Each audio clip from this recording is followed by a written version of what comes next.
আসসালামু আলাইকুম। এখন আমরা আছি রেজিস্ট্রি অফিসে। আবারও চলে এসেছি জমি রেজিস্ট্রির কাজে।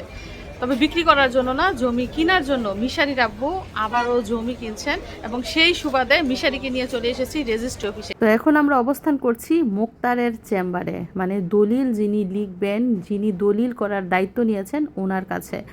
আর আমাদের যত কাগজপত্র আছে ক্রেতা এবং বিক্রেতার সব কিছু আগেই ওনার কাছে দেওয়া হয়েছে। উনি সকালেই সব লিখে টিকে একদম রেডি করে রেখেছেন, এখন শুধু সাইন হবে। তো আমার ব্যাগে রয়েছে স্বামীর আমানত, ওনার কষ্ট করার টাকা আমি ব্যাগে নিয়ে ঘুরছি। তবে এগুলা জমির মূল্য না, এগুলো হচ্ছে রেজিস্ট্রি খরচ।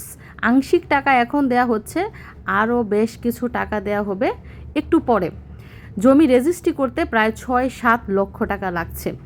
তো যেখানে রেজিস্ট্রি হচ্ছে এটা হচ্ছে নারায়ণগঞ্জের রূপগঞ্জে। তো বুঝতেই পারছেন ঢাকার পাশের এলাকা, রেজিস্ট্রি খরচ যেমন বেশি, জমির মূল্য তো আরও বেশি।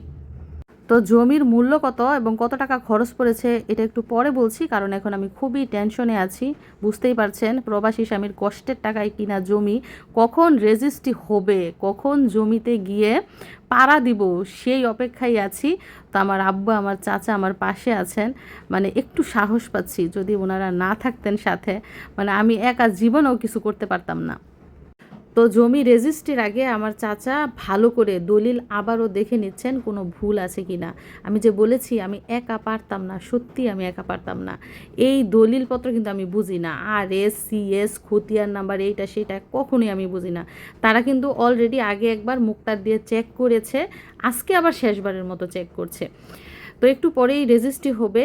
আর এরই মধ্যে জমি যারা দিবে, মানে যারা বিক্রি করবে, তারাও কিন্তু এখানে চলে এসেছে। তাদের কাগজপত্র আইডি কার্ড সেগুলো আগেই দিয়ে দিয়েছে। এখন তারাও চেক দিচ্ছে যে তাদের জমি জমা ডাক নাম্বার ঠিক আছে কিনা।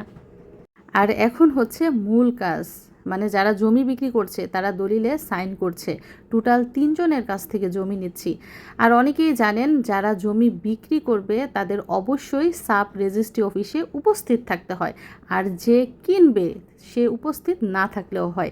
যেমন মিশারির আব্বু, উনি কিন্তু অনুপস্থিত, ওনার শুধু ছবি আর ভোটার আইডি কার্ড লেগেছে।